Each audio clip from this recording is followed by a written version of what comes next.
Today, we're going to dive into the incredible story of a language. How it literally lives, breathes, and changes over 5,000 years.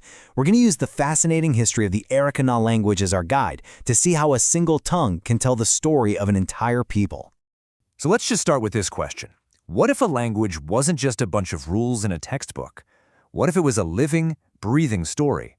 One that's been 5,000 years in the making. And this quote, it just nails it. This is the perfect metaphor for our whole journey today. A language does not break when cultures collide, it braids. This idea, this braided thread, is exactly how we're going to unravel the story of Arreqqana. It shows how new influences don't destroy a language, they just weave incredible new patterns into it. Every story's got to start somewhere, right? For this language, it all begins with the first thread. We're going way back to its purest, oldest form, an ancient root tongue that existed long before it ever came into contact with the outside world.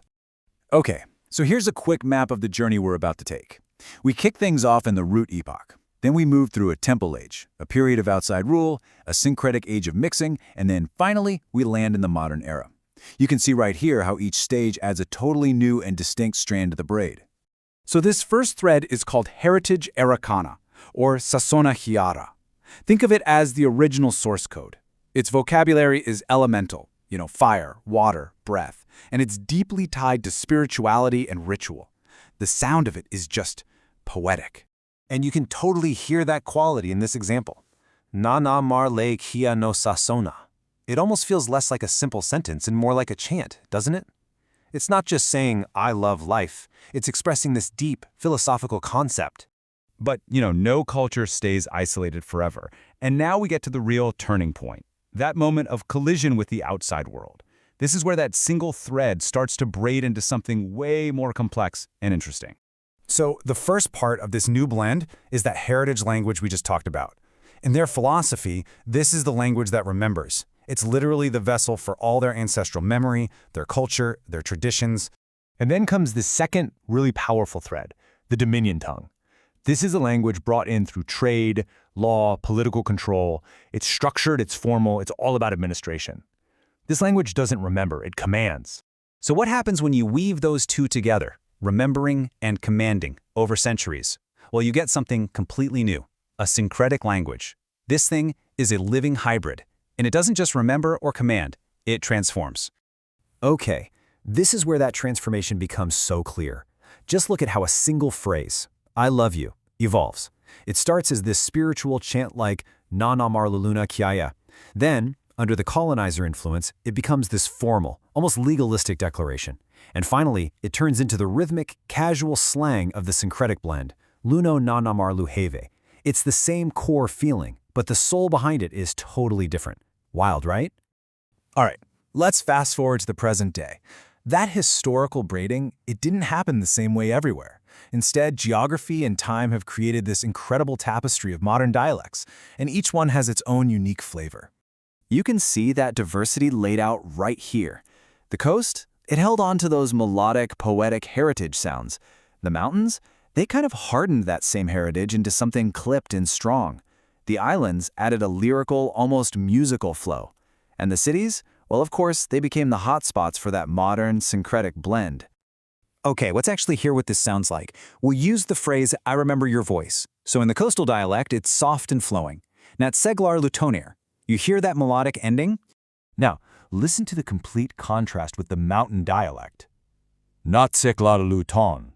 Same core words, but that ending is clipped, hard, direct. The landscape is literally shaping the sound of the words.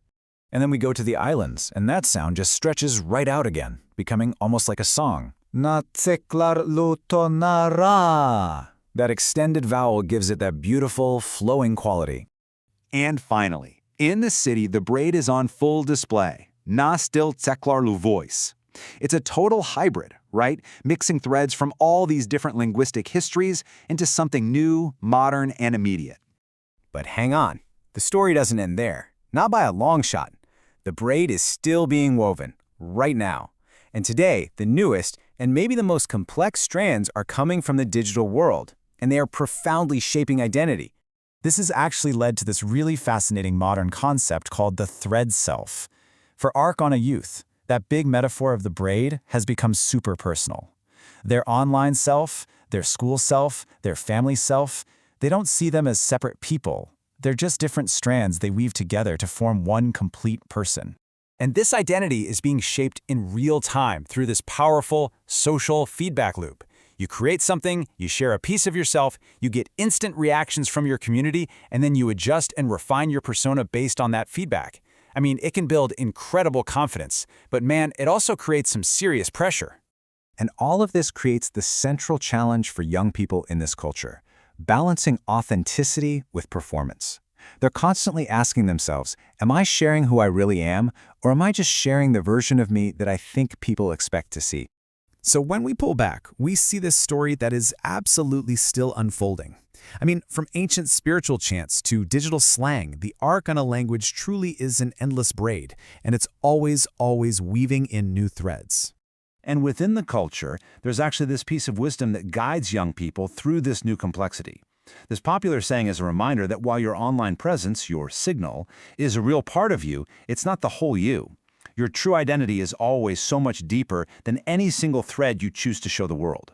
And that really just leaves us with one final thought, one last question to turn back on ourselves.